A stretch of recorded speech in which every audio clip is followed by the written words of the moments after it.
just when I'm running. I'm not talking about just when I'm running, but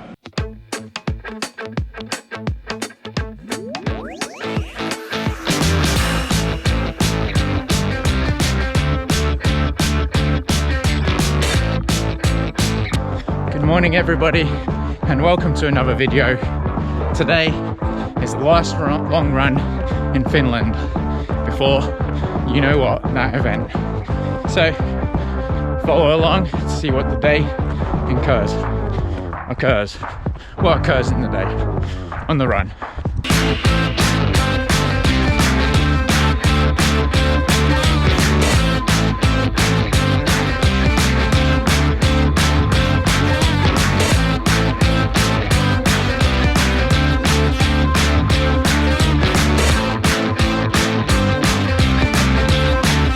So today's long run, objective of it really is just to get some time out on the feet. To be honest, I set out a goal of doing around 32 kilometers with some few hill repeats in it, but you know, I'm quite flexible on that, and I'm willing to do kind of just over 20, and just at least getting kind of the minimum requirement really is getting minimum 2 hours out on my feet.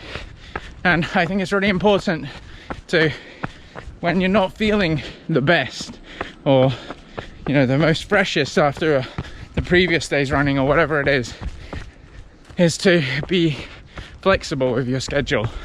And that's what I'm doing. You know, next week I got my trip to Chamonix in the mountains, and that's way more important as a run for preparation actually in the mountains than today running on trails kind of flat. I mean, it's rolling all the time, but yeah, so we'll see how it goes, and we'll take it as it comes, and we'll just make sure we just think about the moment right now and not think too far ahead, and enjoy the moment and try and find out where the hell we are.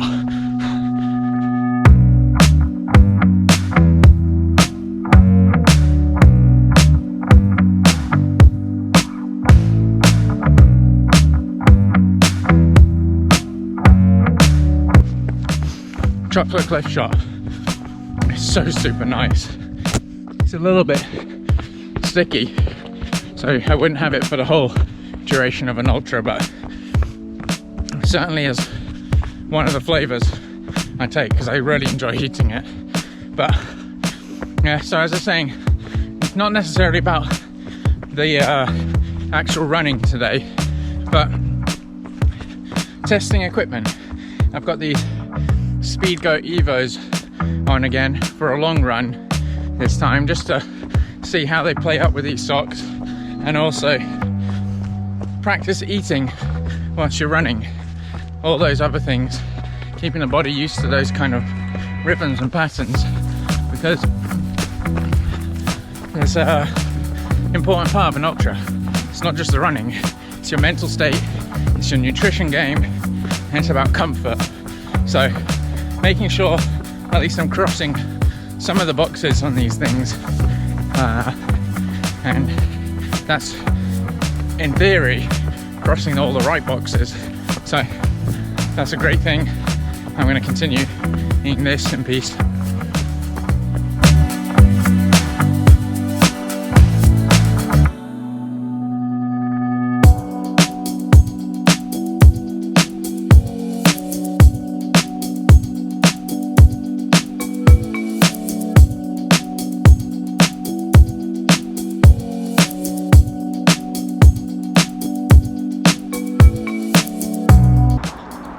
I've got one dilemma about this Chamonix trip, and I wonder if anyone's got any help or assistance that they can leave down in the comments section down below. So I'll be going up and down mountains, you know, doing some trail running and a final practice for Ultra Pirineu. And normally on these kind of long distance ultras, I'll use hiking or trail running poles. But I'm going hand luggage only to Chamonix with a connecting flight in Germany as well. And well, Germans are quite to the law, let's say. French maybe not so much. But yeah, trail running poles, I guess they're going to be deemed as like an offensive weapon. So like there's a big risk taking them in the hand luggage because they just get confiscated, and that's, you know, a lot of money, and plus then I don't get to use them. So I'm thinking either I just don't take them at all and just, you know, practice without the poles, or do I pay for the hand luggage? Or do any of you, this is why I was reaching out, know, have you ever traveled with hiking poles or walking poles or, you know, trail running poles? What have you done? Have you always put them in the hold, or have you actually got away and put them in the cabin baggage? Please drop me down a comment down below if you have had any experience of that. Would be really helpful.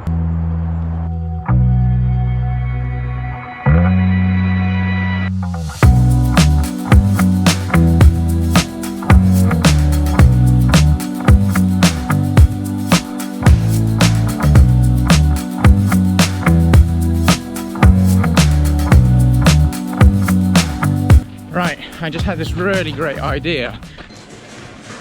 So that great idea was to come to the cafe and simulate I was on race day in a way at a aid station, sit down for 5 or 10 minutes, eat something, drink something. Well, I've got a drink in my bag which I'll finish, and then carry on running. So just simulate, so kind of shutting down the body for 5 or 10 minutes and then carry back on. There are so many things also that I've got right in my training routine this time round. So for example, you know, like going to Chamonix, doing these mountain running over there, and higher mileage, but steadily increasing. Just lots of very sensible decisions that I've made, kind of acclimatization to previously doing runs in the Dolomites in the heat. Got my nutrition, got the right kind of tailwind has helped quite a lot, and a lot of things I've just gone right as a cause of decisions I've made from last year, where I made maybe a few, and I wouldn't call them wrong decisions because this year they've helped me. So making sure that I've made all those decisions correctly now.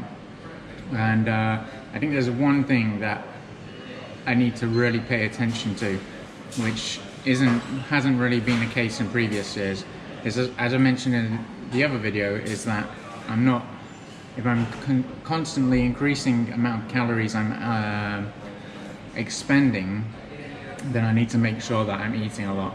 And that's the one thing that could be, you know, I don't want to say a downfall, because it won't be, because I'll make sure that I eat enough, and I need to make sure that I'm consuming enough calories throughout the days, not just when I'm running. I'm not talking about just when I'm running, but, you know, on a regular basis. And I don't mean calories that are just coming from kale and mushrooms and stuff like that, but I need to make sure that I do just get enough calories through my system. Hence why sugar and those sugary drinks and stuff like that are a very good thing, even though they're not, I see someone I know, even though they're not the healthiest, as long as they're supplement to the healthy food, then that is perfect. So Hanno's walking in, and let's see him.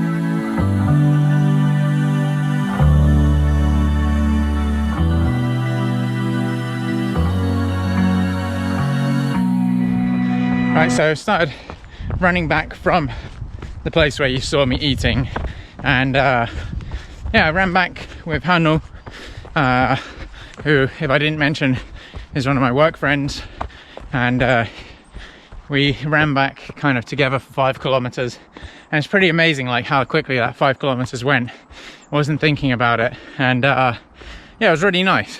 So thanks, Hanno. But also, it's like it's quite funny because I do pretty much all of my training alone by myself, and that's the way I want it and I enjoy it.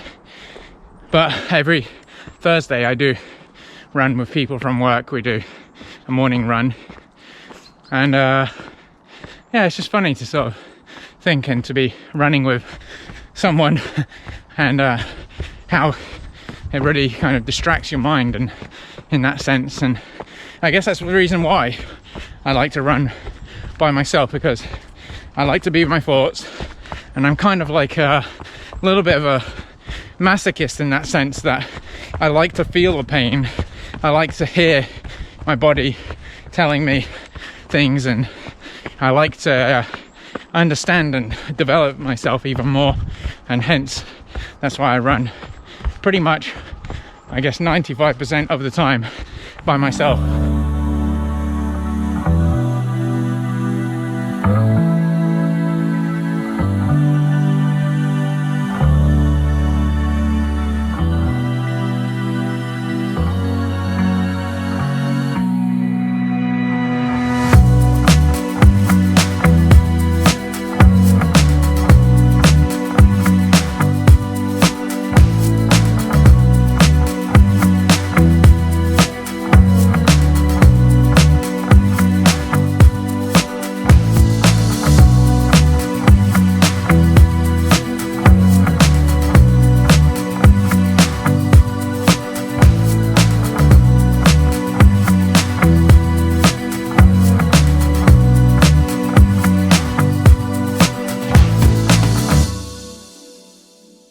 And there we go.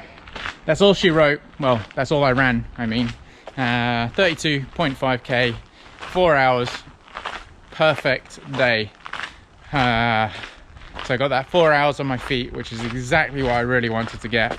Obviously, as I said at the beginning, I would have been happy with just getting 2 hours, but I did what I kind of planned to do, and that's a really, really good confidence boost.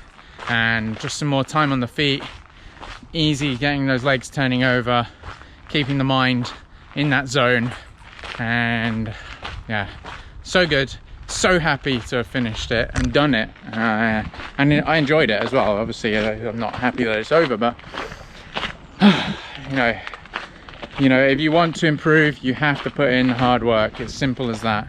And I put in so much hard work that the hard work doesn't even feel like hard work, and that's when you know you've got progress. But my friends, success is never final.